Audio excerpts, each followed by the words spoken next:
Welcome everybody to another edition of Attention Talk Video. I'm your host, Attention Coach Jeff Copper, and I'm here with Dr. Roberto Olivardia. Dr. Olivardia, welcome to the show. Great, thanks for having me again. It's always a pleasure. We did a show with you on Attention Talk Radio, 2 shows on OCD. Yes. And I got to tell you, I learned an absolute ton.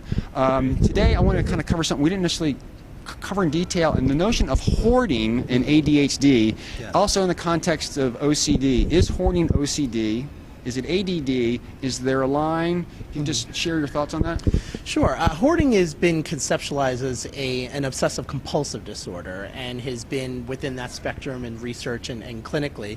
However, I often will get referrals for patients who have hoarding issues, and it's clear that they don't have OCD and don't fit into that category as much as they actually have ADHD and have real significant executive function issues in terms of organizing, putting things in their place, not cluttering things, and it's a little bit of a different approach. It's a very different treatment method, and there's a much better prognosis for people with ADHD than when the hoarding is more related to an obsessive-compulsive pathology.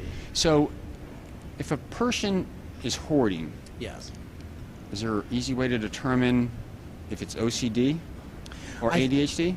I think one of the things is sort of how they even acquire the stuff. So people with OCD often attach sentimental value to everything evenly and consistently. And so throwing out a used paper bag feels like the same emotional attachment as throwing out an heirloom of something. Okay.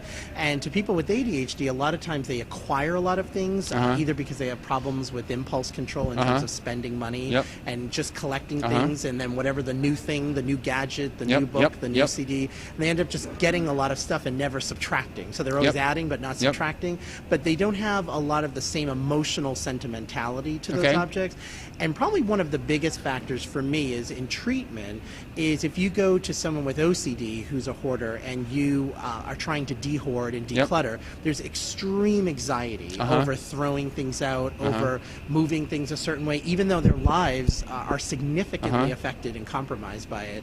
And for someone with ADHD, they'll say, I'll pay somebody to come in my house, and they do. I mean, there are businesses and there are professional organizers that do this for a living, and people with ADHD often welcome that. The problem with them is they have a hard time maintaining it. So their house can be cleaned and everything organized and categorized, but they have to learn at maintaining that. And the hoarder, the OCD hoarder, would never allow somebody to just come in carte blanche and do that. So, it would be accurate for me to say the demarcation here is the emotional attachment to it, whereas the OCD person, if you were to, even the notion we're going to throw something out might, I'm going to an extreme here, and by the way, if you're in this category, go consult a physician. Absolutely. But just in general terms, they would have a hard time, I think the other day, like throwing out a Q-tip because of emotional attachment, whereas the ADDer doesn't have the emotional Q-tip, and you know, if they had a body double or if you left and they said we're going to clean out the house, they wouldn't have the anxiety because they don't have the emotional attachment. Absolutely, and I think the other piece too is that the person with OCD is often very concerned about efficiency and waste,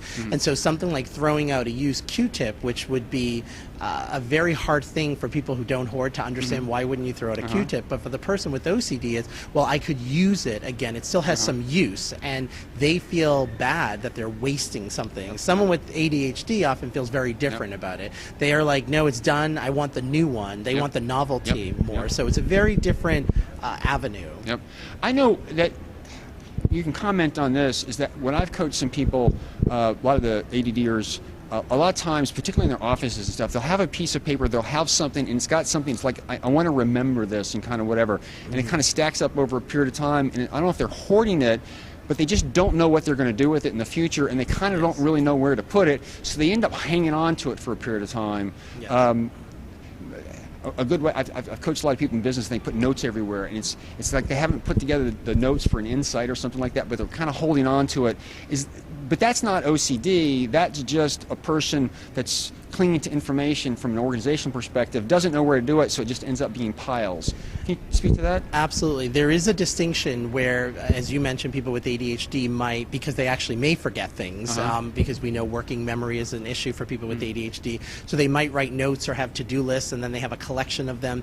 Someone with OCD, for example, might be somebody who, let's say, hoards newspapers, and they say, I don't want to miss the information, but they never get to reading the newspapers. And whereas the person with ADHD, they might get to the note, but if you have 100 sticky notes, then none of them really are effective. So the people with ADHD respond very well to that executive function training, which some people with OCD do as well, because people with OCD also have significant executive function issues in terms of organization and decision making. So they're not that different. About 30% of people with OCD have ADHD, so it's not uncommon to see people with both. I'm really glad that you brought that up, because that's one thing I learned from you, is it is not uncommon. You said 30%, I believe, of people that have ADHD have OCD, have ADHD. Have ADHD, so you can have both and be a hoarder. Absolutely. As a result of that. So for our listeners who might want to contact you, email best way to do that? Email's the best way, and feel free to email me. My email is Roberto, Roberto, _ Olivardia, which is Olivardia, at hms.harvard.edu. And so you're licensed to do business in Massachusetts, and so if you've got this, you can go look him up if you're interested in his services outside the state. You can answer questions, provide consultations, and provide referrals to other people around the country who do that kind of work. Well, Dr. Olivardia, thank you so much for coming on the show. Thank It's you. a pleasure as always. Always a pleasure. Thanks, everybody. Catch us next time for another great edition of Attention Talk Video.